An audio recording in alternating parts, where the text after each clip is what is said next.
Hi guys! Welcome again sa panibagong vlog ni Coco.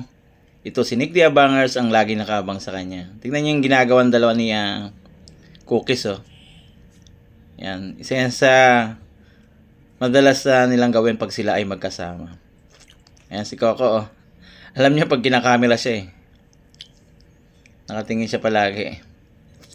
Ito yan oh. Isang gumagawa siya ng mga gagawin niya para may maganda makita ron sa vlog natin. Kusa lang yung ginagawa yung mga binibideo natin dito.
Tingnan nyo guys, oh, yung dalawa. Oh.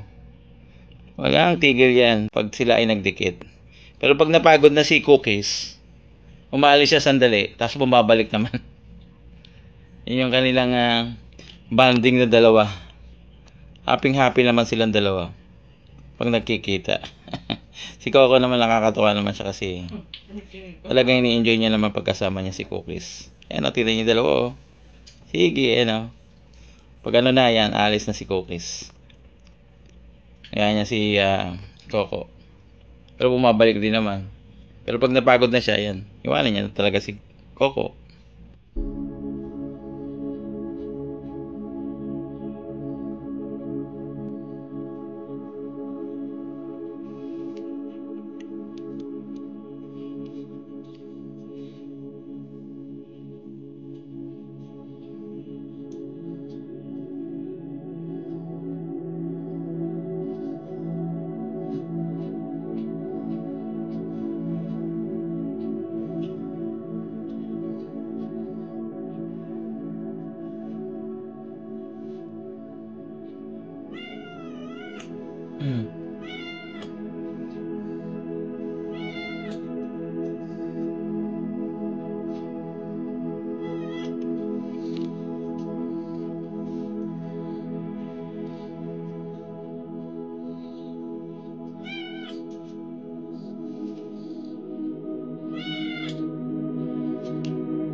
Guys, si Coco natulog na sa bed tapos natulog na siya sa chair. Kakain na naman yan sigurado mamaya. Pero yan, pag nainitan siya, ginagawa naman niya, tumatapat siya sa electric fan. Minsan siya na nagbubukas at nagpapatay ng electric fan. Yan guys ha. Tanaw-tanaw muna siya habang kami ay merong ginagawa.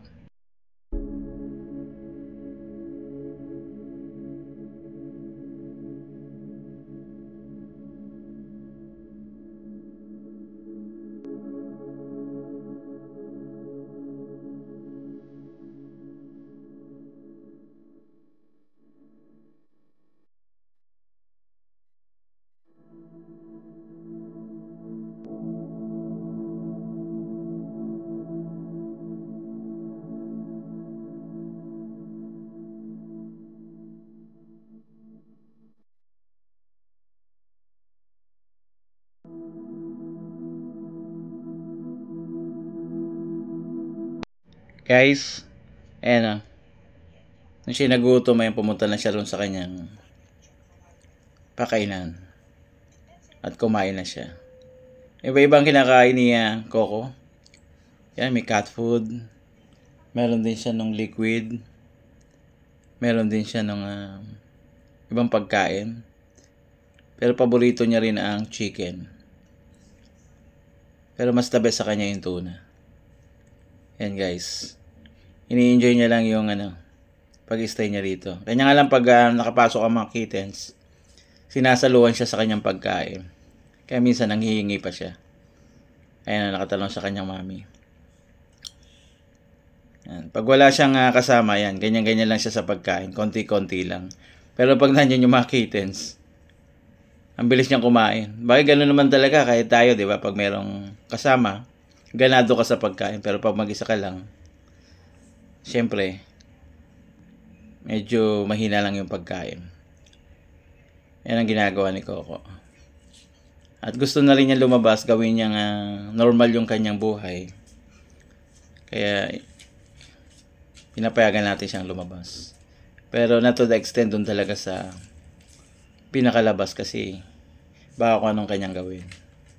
Okay lang naman sa kanya kasi siguro may trauma talaga siya sa labas kaya hindi siya nagpupunta doon ngayon.